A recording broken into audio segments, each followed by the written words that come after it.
All right, welcome guys to the last day of bootcamp prep.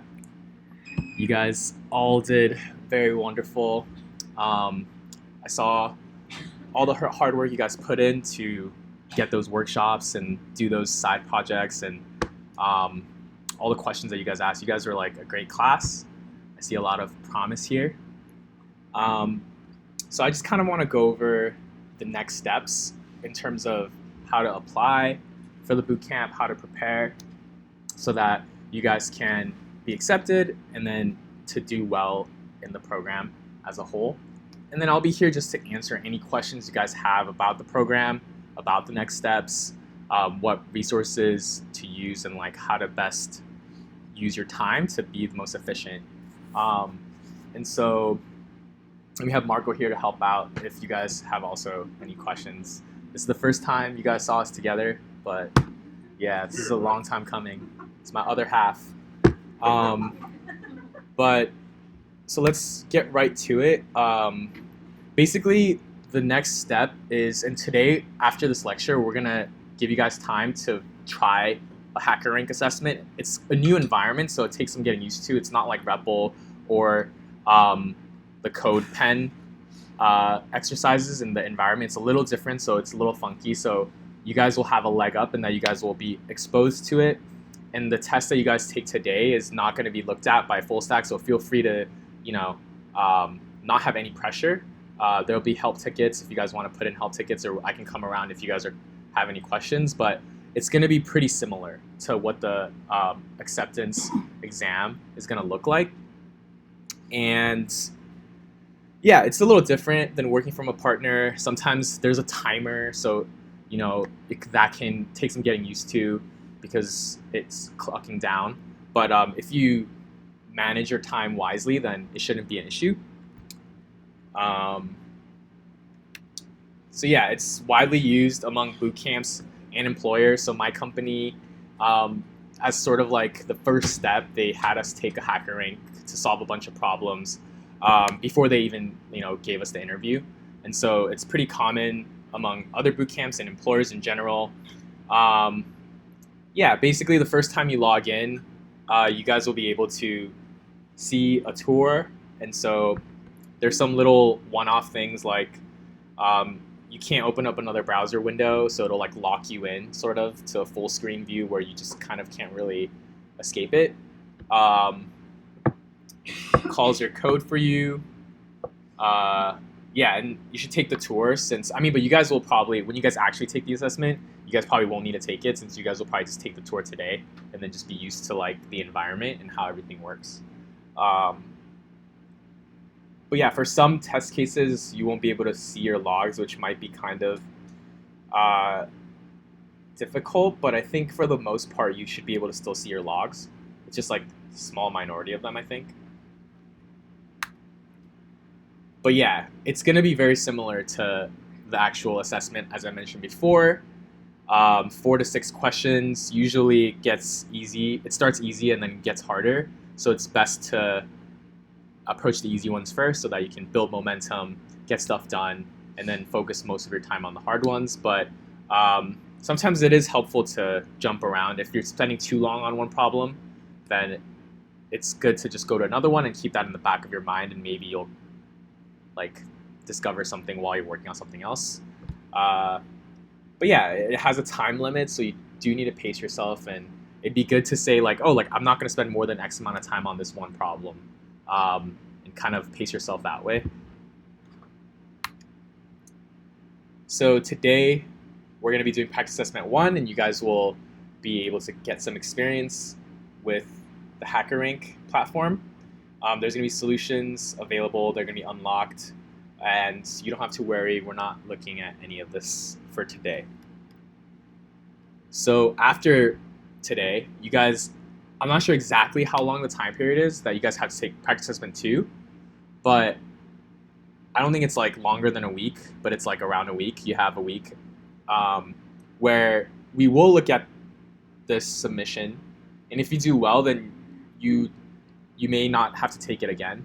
Like you may just skip ahead to the interview portion. So if you guys aren't familiar, it's assessment, application. I believe it's like application and assessment, and then if your assessment is um, over like a standard, then you'll get an interview where you'll do like probably remote like pair programming with a fellow, and then answer some like behavioral questions, and then after that you'd get like an invite. So there's like a couple steps here involved, but I think if you guys, this is like specially offered to bootcamp prep. I think if you guys do well on this, then you don't have to do the actual assessment, and you guys will probably just go straight to the pair programming session with a fellow. But if you don't do well, then that's fine. You just apply the normal way, um, and it'll be like another shot. You guys will still have another shot at it. And I think you can keep applying like every couple months, like 2 months or something. You can like apply again. So it's not like a one-shot deal, but you can't like apply like constantly back to back. But there's like a little like recoil period, and then yeah. So some practice. Reading is not my favorite way to practice when you first start off, but sometimes you need a break from like coding, and you just want to like take a break and read, which is fine. But this is a good book if you do want to read. But I would always say like practice is number one thing, as opposed to just reading it passively. But it's not gonna hurt, you know. So if you need a breather, this is a good book. I think as you like level up, like reading will become a little more important as like you get the foundations down and you're just learning concepts and things like that. But when you start off, I would say reading should be like a second priority. But this is a good book. And there's Code Wars. So Code Wars also, I don't know if it's my favorite, just because it's very like story based, a lot of them, and it's like it has a lot of nuances to it.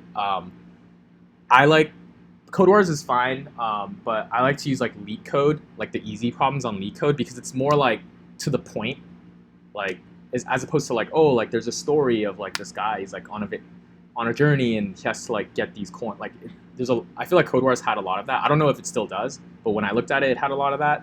So Leet Code is a good one to just get straight to the point. Like this is a nested array, like flatten it, like those kinds of like straight to the point stuff that I tend to prefer. So yeah, but I mean, there's still gonna be good problems on Code Wars. And there's also this Project Euler. Yeah, it's just mathematical thinking. I mean, if you're not the best at math, it's still not, I don't think it's essential, but I mean, brushing up on math skills and logic skills can't hurt. But yeah, I mean, if you're not great at math, or if that's not like your forte, like don't be discouraged. Like it's not required to be really good at math.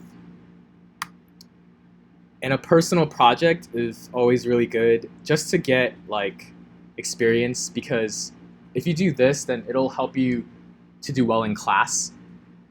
Just because we're going to be building like mini projects in the workshops in class, and it won't be as much like problem solving, but it'll be like build a little part of this app, build a little part of this e-commerce app, build a little part of like a music player app. So you'll be building little parts of things. So I mean, building a little site and just making like small games and things like that actually you can play. That can be a fun way to learn as well, and it'll help give you guys a leg up during the actual course.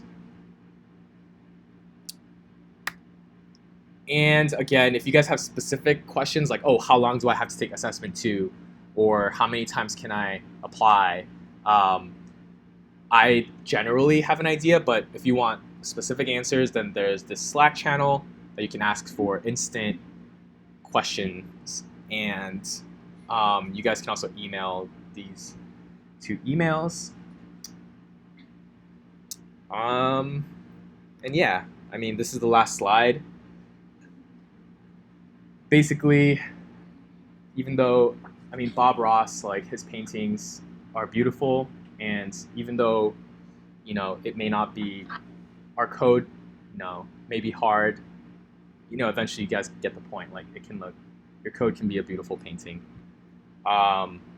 So yeah, if you guys have any questions at all specifically about the course, about how it's structured, the curriculum, admissions, next steps, anything whatsoever, yeah.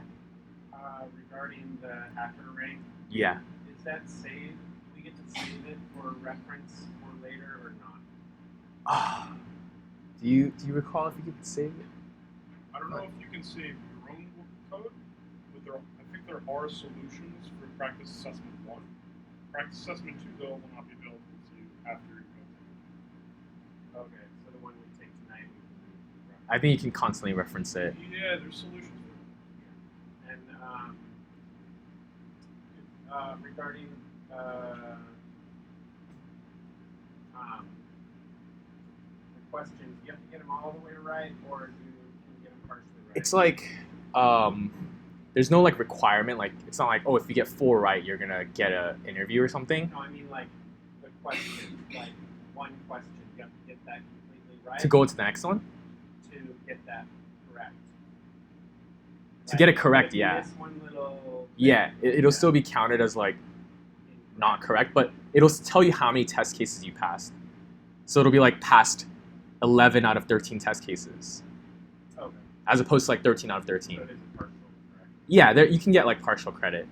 So yeah, but it would be like better to get like less test cases right, but have your code be more clear and like easy to reason about, and like someone who's reading it for them to be able to understand like at least your thought process, as opposed to like having a bunch of jumbled code and then like getting like one more test case right or something. So I would say like being really thorough, like step by step, and maybe adding some comments like what's your thought process here. If you really can't get it, if you're down to like one last problem and you really can't get it, and there's this random test case that's failing, like I would like try to make that as clean as possible, like in terms of like coding and communicating to the person reading it so that they can understand, as opposed to like leaving it jumbled. If there's a good use of your time, you might as well make that code that's not passing like as clean as possible and like intuitive to follow.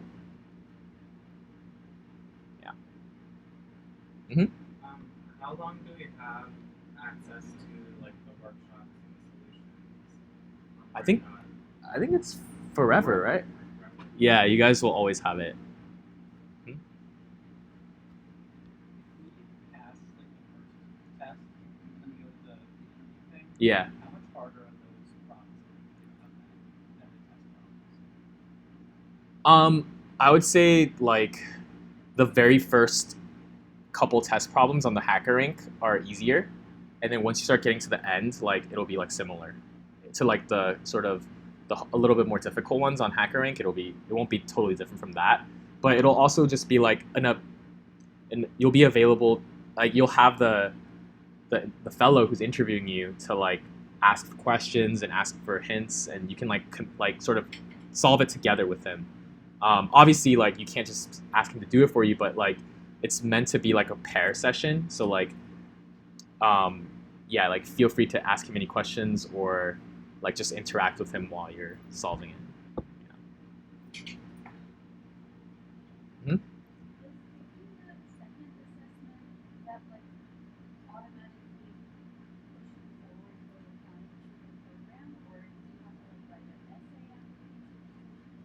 You mean the actual application? I'm not sure if you have to skip applying. For what?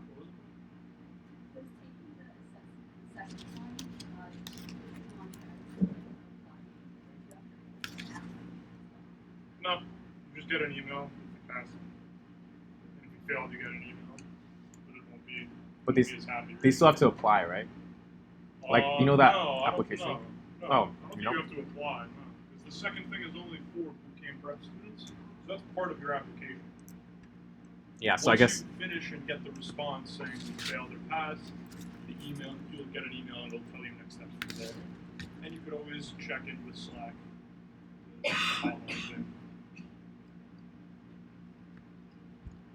Assuming you pass the first assessment, not today's, but yeah, the second assessment. yeah.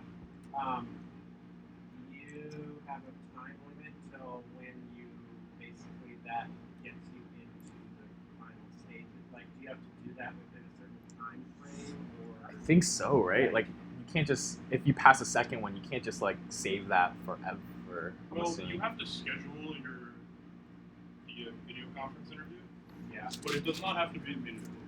but it has to be a reasonable. It can't be in like 2022.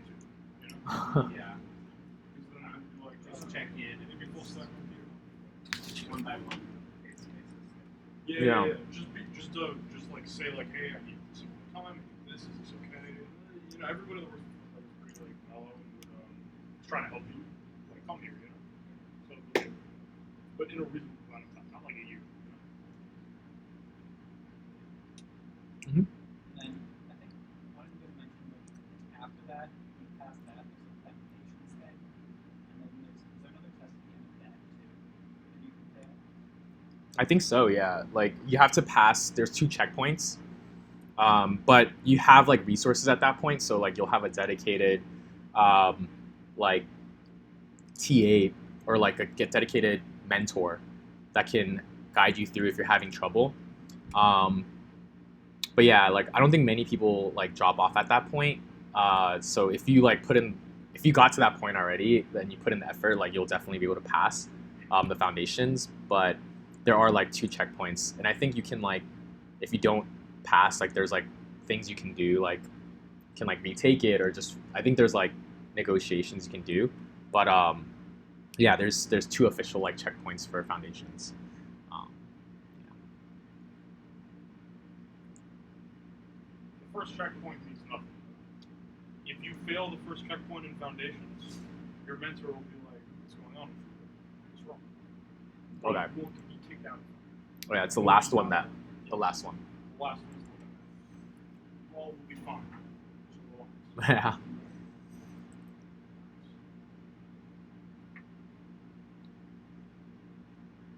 Any other questions?